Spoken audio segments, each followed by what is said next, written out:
Hey guys, welcome back here to Advanced Bass Fishing. Appreciate you guys hanging with me a little bit on the video today. We're going to be talking about what I consider probably the most difficult bass fishing technique to master and why you need to master it because it's also one of the most productive. So we're going to dig into that today's video. I think it's going to help you guys can catch some fish in the long run here. Also guys, before we get started, a couple quick things here. Anybody interested in booking a private one-on-one lesson with me on the water at Table Rock Lake or Stockton Lake here in Missouri, just shoot me a private message on my Facebook page, Intuitive Angling with Randy Blaukat. Get you all lined out. We can go over anything you want to learn. It's sort of it's an educational time on the water. It's just a really good way to learn techniques that you're weak at. I'll be happy to help you guys out with that. And also guys, thank you very much for everybody that has been using and bookmarking my Tackle Warehouse link in every description. I put my Tackle Warehouse link in every video description. And if you guys are purchasing your tackle and equipment through my link there, you're really helping the channel out, because if you buy a spool of line or something like that, the channel gets a small percentage of the profit on the commission that you guys purchase there. So really appreciate that. Okay guys, most difficult technique to master in bass fishing. Actually, there's several I want to go over. Now, the most difficult techniques to master in bass fishing are the lures that require manipulation on the part of the angler, as far as hand and wrist manipulation. Now, there's several different lure categories in bass fishing that have different levels of that, because some baits, for example, like a crankbait, you can just throw a crankbait out there and reel it in and catch fish. You can throw a spinnerbait out there and reel it in and catch fish. Most baits that you can do that, but there's some lures out there that require specific manipulation on a bait in order to generate the strike with it. Some of those lures at the top of the list are several with that to different extent. The number one is a jerk bait. Now, a jerk bait is a lure that you're not going to catch many on it if you just reel it straight in. I mean, I've heard of guys catching them just reeling it in, but you're going to have to manipulate it with wrist action. And the thing that makes this difficult is the wrist action that you want to use in terms of how hard that you generate a motion or a jerk with your wrist, or how far the jerk goes, or how long the pause is, or how quick, in succession that it is like that. All that is experimentation. You just sort of have to figure it out as you go along. But nevertheless, that requires a lot of, sort of, I don't want to say, it's skill, but it's experimentation at the same time. You have to really trigger those fish into biting something like a jerk bait by creating the action with a jerk bait. That's why jerk bait, in my opinion, is probably the most difficult bait to learn, is because, you have to learn the cadence and the rhythm.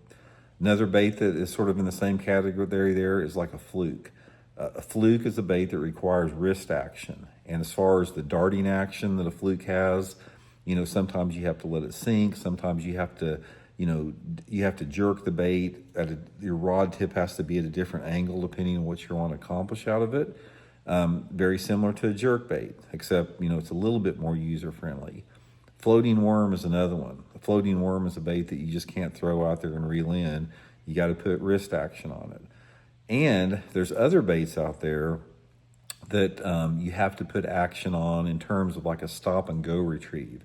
So for example, like a swim bait, a chatterbait, crankbaits, any lure category that you traditionally just reel in, you can accentuate the amount of bites that you get with that with like a stop and go retrieve, or varying the speed of the retrieve.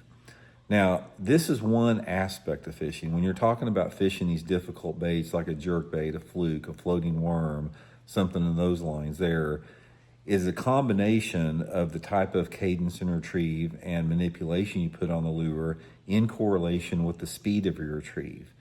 And this is one of those variables that makes a big difference between catching, a lot of fish in one day and not very many fish in a day. And the reason this is so sort of complex a little bit is that there's a lot of factors that determine that. When you're talking about the type of wrist action that you want to put on a lure, you're talking about a factor like your water temperature affects that, your water visibility affects that, the species of bass affect that. Some species like a smallmouth bass in clear water, they like a fast lure, and sometimes a largemouth bass in cooler water that's more stained wants a very slow lure. So there is a seasonal pattern aspect in correlation with the wrist manipulation on the lure that makes those lure categories, pretty difficult to master. But nevertheless, those are some of the most productive baits. That's why you hear a lot of people talking about flukes and jerk baits and stuff, because those baits trigger a reaction strike. Just like fishing like a rattle trap, for example. If you're reeling a rattle trap through a grass bed and it gets hung up on the grass and you jerk that rattle trap off there real hard, a lot of times those fish will dart out and get that from just a reaction strike from jerking that bait off the grass real hard. Bass, when you're talking about what triggers a strike from bass, and of course Sage starts barking in the middle of the video here. When you're talking about what triggers bass to bite, it's rarely from the fish being hungry, because in my opinion, fish feed at night most of the time. They don't feed during the daytime. They're opportunistic, but they don't actively hunt for food as much in the daytime as they do at night. So therefore, you have to rely on other trigger mechanisms during the daytime to catch fish. And that is a reaction strike, which comes from what we're talking about. It's anger, it's curiosity, it's competition, it's all some other factors that go with it. So anyway, guys, I just wanted to lay that out there. Probably going to get off this video because Sage is barking like a maniac out there. And just wanted to run that by you guys, and I hope it helps you guys catch some fish. We'll talk later.